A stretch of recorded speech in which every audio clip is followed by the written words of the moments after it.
I came home for March 1973, and I think Dale was about the 13th of March. And he went down almost 5 years to the day before that. And he went down in 68. So I had him by 8 months, I think. And I'd always call him a short timer, you know, because anybody less time to me. Anyway, we were assembled at Wallow, the old French prison downtown. And they pretty much had us cycling on by date of shoot down, which was something we had requested. When it came time for us to be released, our senior people held the line and said, we want the sick, wounded, and then by order of shoot down. So Everett Alvarez, who went down in August of 1964, was certainly on the first plane load, along with a number of people who had been shot down as late as 72 in the B-52s, linebacker 2. So those people were seriously injured when the B-52s were blown out of the sky. They were on the first plane loads to come home also. So as it ended up, I was in the second large group to be released in March 4th, 1973. So we were assembled, and it was interesting, at Wallow, the old French prison, we were lined up, and then we were supposed to turn in all of our equipment, our clothing, rice mats, tin cups, that sort of thing. And because this was the people's property, and so we were to leave it there for the people. And of course, they gave us little handbags to carry home anything we might have gotten in the way of packages from home, but few of us got anything. But then they gave us some gifts, and I don't know whether Dale had brought any of them home, but they gave us toothpaste, cigarettes, little gifts like that, that was trying to win our hearts and minds, so to speak, on the last weeks, months that we were there. When we got to Clark Air Base in the Philippines, I gave all my dental toothpaste, toothbrushes, and everything to the local Air Force doctors that were there, you know, as a little memento of our trip. And I donated, each of us tried to sneak something out. And guards are like guards anywhere, you know. They were in a hurry to get us out of there, and they didn't want to do anything wrong. So when we went through the line with our little ditty bags, they'd say, "I'll look in your bag," and I'd say, "The guard back there already looked, you know, forget it." And so we were pretty prominent at that point of dealing with them. So we went on through and got on the buses by numbers. Now some guys actually were able to smuggle out a set of manacles, you know, that we used on our wrists. And I managed to get my original tin cup out, and some other little tools that I had, needles, things that I had made, and was able to secrete up to the point that I was released. And I donated the clothing that we were given, was all provided by the fraternal socialist neighbors of North Vietnam. So our trousers may have been you know, from Poland, our shoes were from Mongolia, you know, our shirts were from East Germany, this sort of thing. And all of this, we requested that we come home in our flight suits. Of course, over the years, all of the items that we had when we bailed out were in either museums or had rotted away, and they were not able to provide them. So we came home with the stuff that they had issued us, and I took all of that and I donated it to the Air Force Museum. And and I have a picture of some of my articles there. I have my original tin cup, and it's an interesting story about my tin cup. It was white porcelain, And later years, they gave these little tin cups. And I was fortunate to able to hang on to my original cup. And one of the guys in the cell later got some Dentine chewing gum in a package, and he shared it with a number of us. And I chewed on that piece of Dentine for weeks on end. Oh, wow. And I had a little leak in my cup, and I put the Dentine down in the cup, and it held for several months after that. So folks always advocated that I get a hold of Dentine and let them know that their chewing gum is... I haven't done that. It's more valuable than they think. Anyway, I donated all my stuff to the Air Force Museum except a package of cigarettes that the Vietnamese gave us, and I still have that just as a memento. Getting back to cigarettes now, Dale loved to smoke, and the Vietnamese gave us an allotment in the early years, just 3 cigarettes. And then as we got into the bigger cells after the Sante raid in November of 1970, November 16th, the Vietnamese were frightened into putting us all back into large cells, 45, 50-man cells. I didn't get paired up with Dale at that time. He was at Sante, I believe. Did he ever tell you any stories about being at Sante? Yes, So he was very close to getting rescued, and it was just a fluke that they had moved the guys from Sante in a holding camp while they were repairing and building up Sante to make it a more permanent camp. So our Firebees, you know, the little remote aircraft that photographed everything over the camps, they reflected that there were still people and activity in that camp. There were clothes hanging on clotheslines, so they thought the prisoners were still there. But Dale and his group, and I think there were maybe 50 or 60 guys there, that were packed up and moved temporarily. So he just missed getting, you know, possibly picked up. But then he was moved in November. The Vietnamese were frightened into bringing everybody back down to the old French prison, Wallow. What they did is they cleared out over 300 Vietnamese civilians that were in these large cells. There were political prisoners, men, women, even children. Bud Day, who was in a cell next to those big cells, was able to count these people going out. He reported later that he had seen all these people being evacuated. They cleared them out in order to bring us in.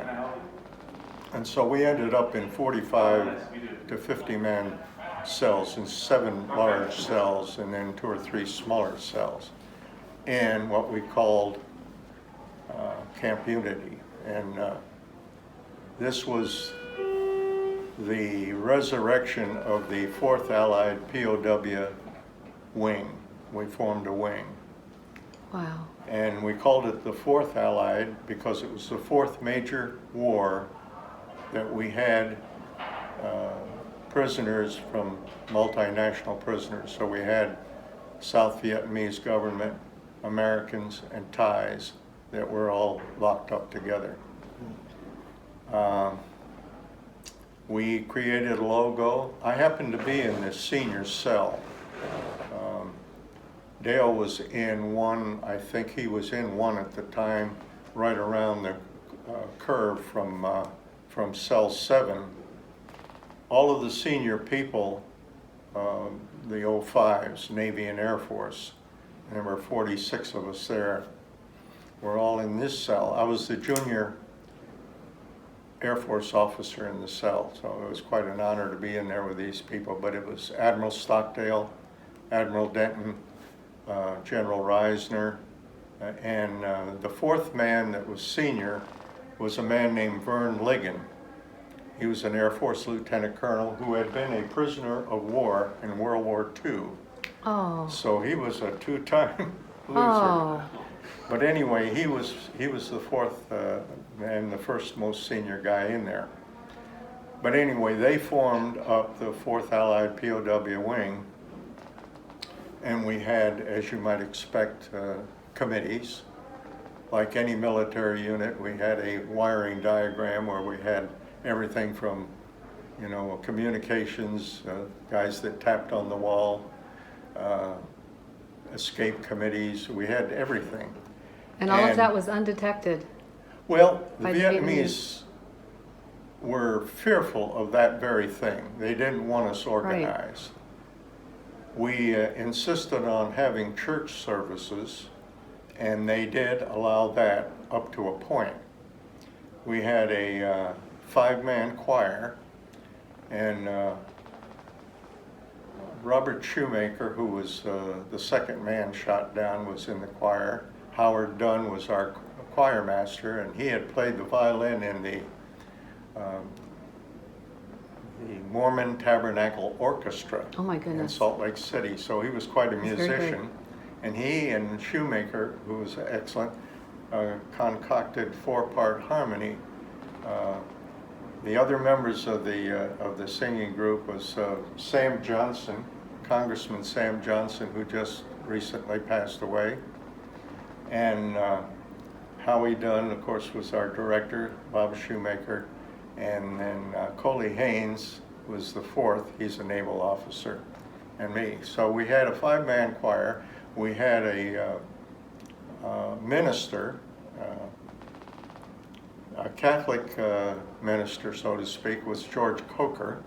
He's a Catholic boy from New Jersey. And then Robinson Reisner had been a lay minister with an Indian group up in Oklahoma, so he was our minister there. But anyway, we got away with a considerable amount of organization up to that point, and then the more that we got organized, we would pass it right around all 7 cells. We'd communicate through the walls. The Vietnamese were still quite persnickety about not letting us see each other or organize. They feared organization, the very thing that had kept us in solitary and all for so many years. And I think Dale indicated that he had at least a couple of years in solitary. I 2 had years. 18 months. And so if they put you in a cell with somebody, they'd always have empty cells, you know, between us or just one individual. We got very proficient at the tap code, and so that was our means of communication right up to the end. So we had this organization, and a little funny sidelight. Every morning the Vietnamese would bring us a big sheaf of industrial paper. That was our toilet paper. There were sheets of coarse paper. And they would call me over to the door and give me the paper, since I was a junior guy in the cell. So it was my job to distribute the paper. So I had the dubious distinction of being the SPCO, the Sanitary Paper Control Officer. Okay. And I would give everybody an allotment. And then we had educators in the cell that needed it for writing and creating math problems or language lists for the French or Germans. So there would be an allotment for the educators, and for the obvious use, I'd keep a supply aside for emergencies when guys had bad diarrhea and we'd need an extra supply. And then the smokers in the cell would weave the paper into a long punk, and they would hang that on a hook, and in the morning the guard would give us a light on the punk. And that would burn all day long, so that the smokers could always go up and get a smoke. When I lived with Dale, he was a very heavy smoker. Yeah. And, and I'll never forget, I can still see Dale walking around with a cigarette hanging from his mouth. And I have a propensity to give people nicknames if they appeal to me on something. And I called him Gaylord Ravenel, riverboat gambler, because we'd play cards, we'd play poker, and he'd have that cigarette hanging down there and be looking at his cards, And he just struck me as a movie. I don't know if Howard Keel was in the original movie, but he was Gaylord Ravenel the time that I lived with him. Anyway, when I did get together with Dale, and it would have been around March or April of '72, we had been shuttled from all of these rooms. They ultimately brought the hammer down on our senior leadership, and they moved them, separated them, and there were 4 full colonels and then 5 or 6 of the senior-most lieutenant colonels and commanders that they secreted away from us, and then they started distributing us around the 7 cells. And so I know that Dale had moved to a camp called Skid Row for a while, which was just south of the city. I ultimately went out there later, but we were shuttled around to these 7 cells, so he and I ended up in what was cell 1, which was across the yard. And we lived together, I think, for about 6-7 months. And then at the end, in December of '72, they came in and let us know that we're going to be released. And the B-52s had brought it around. President Nixon brought in the B-52s, and I can assure you, I was there at ground level. Dale may have been in the group that was moved up to the China border. They moved 300 of the healthier and younger POWs up to a place called Cao Bang on the Chinese border. And that was to keep them preserved from the bombing. And so I was downtown, I watched the B-52s bomb from ground level. Oh my goodness. We slept on these heavy stone slabs, head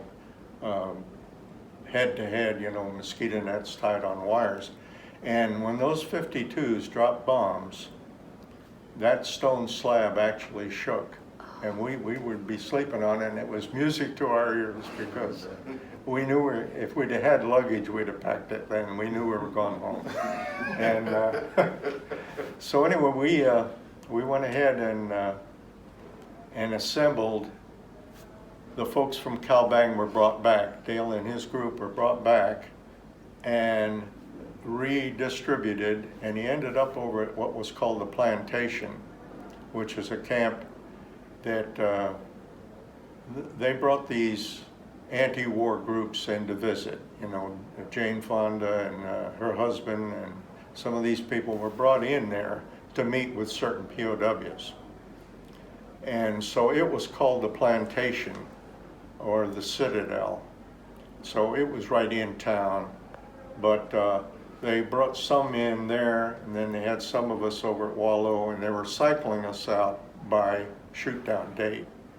And that's when they issued us clothing and little items. So that brought us right up to January.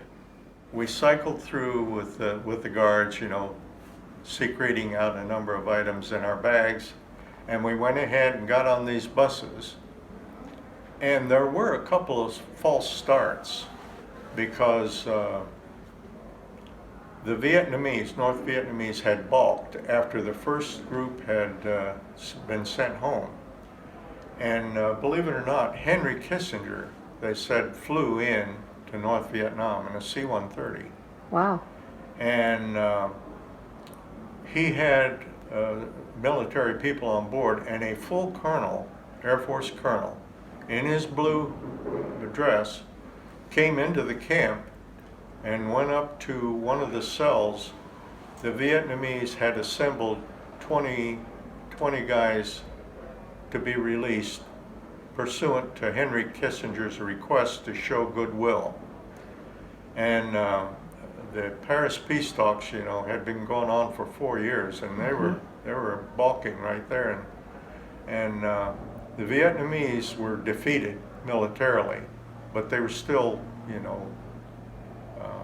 recalcitrant, wouldn't cooperate.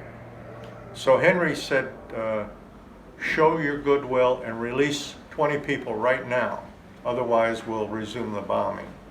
And so they assembled 20 guys, and the senior man was a naval officer, and since deceased, and he was at the door of that cell, and he refused to go because they were out of order, and he wanted to make sure that everybody went, and he didn't want to be a token release.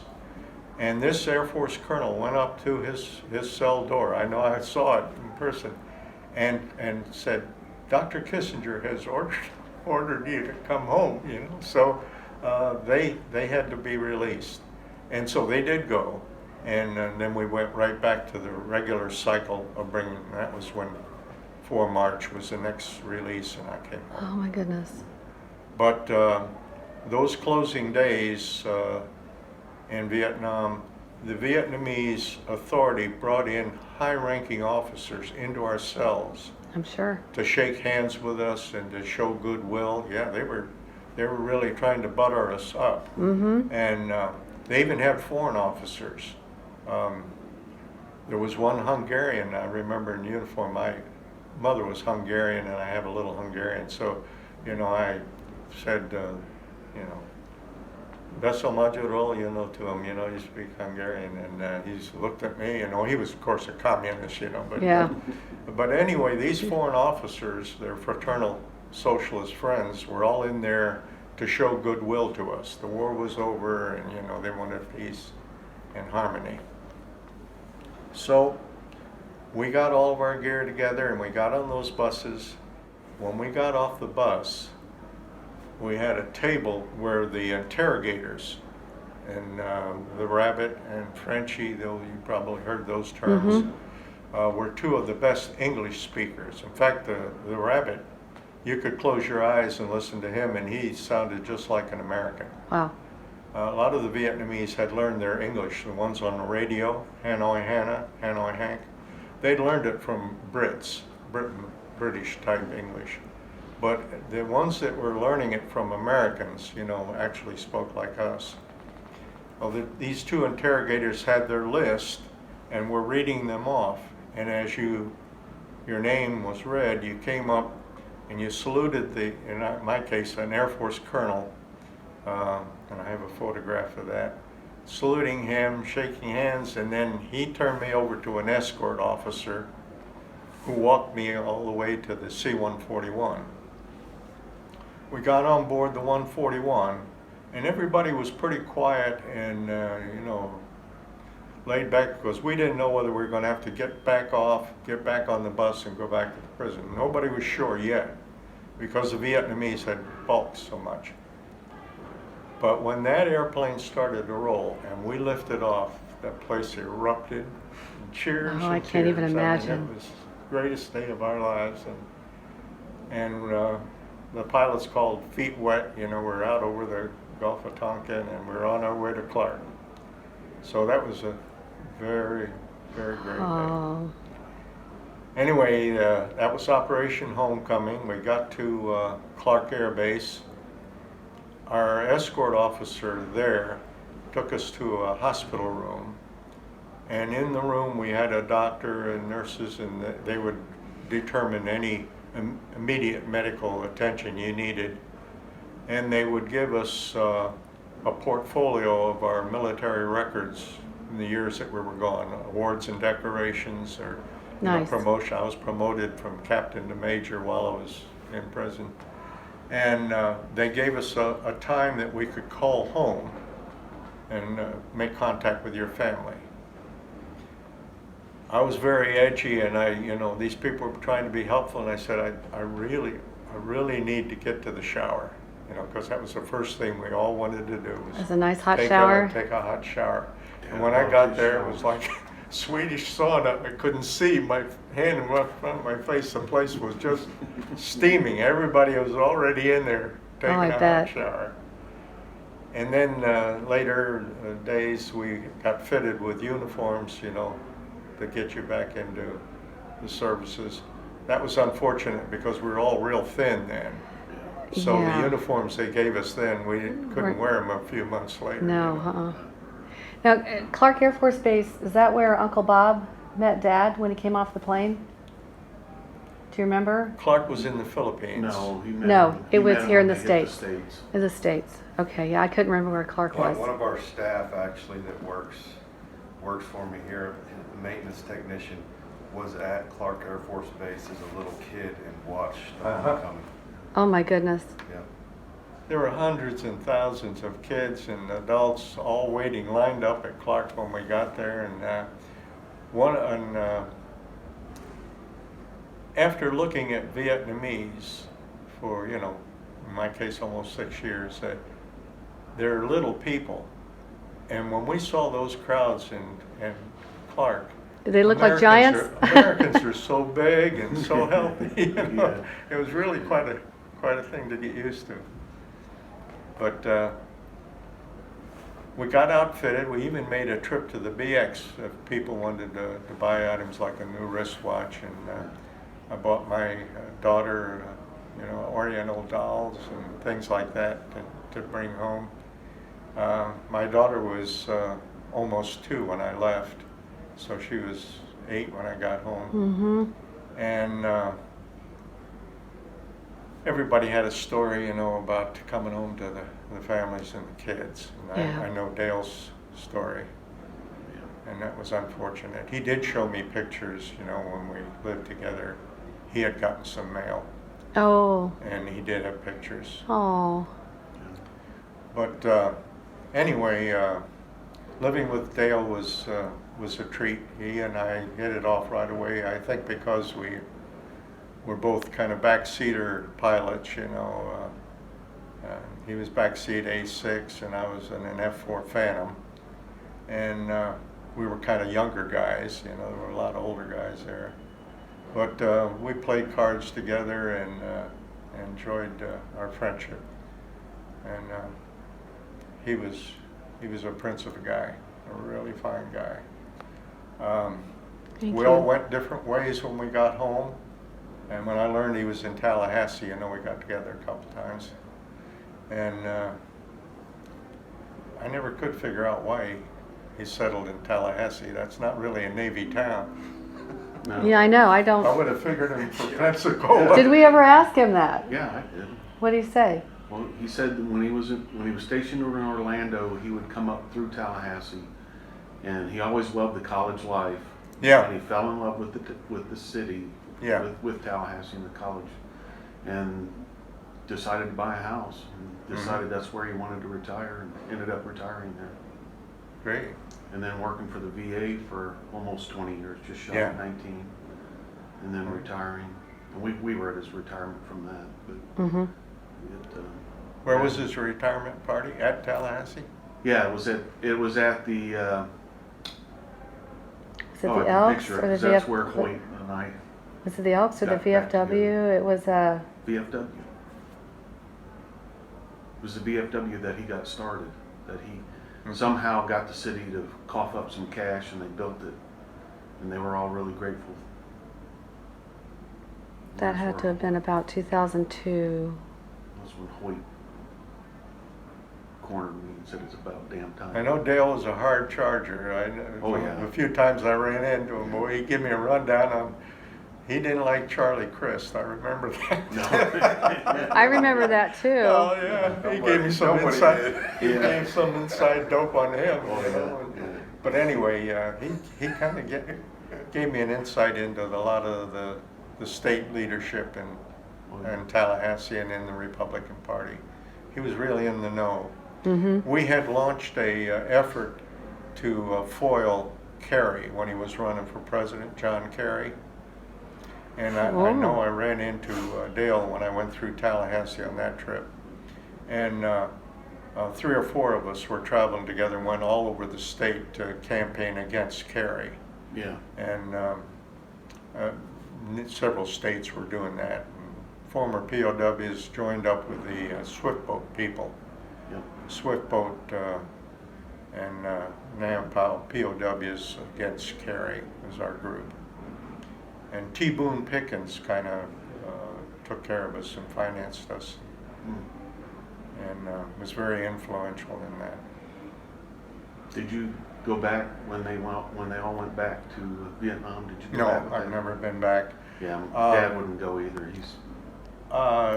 There's been a dichotomy, of people's thoughts on that. Bud Day, I know, was a hard charger. He'd never go back, and I never had any. I worked with Vietnamese families up in Hampton, Virginia. Boat people that came over.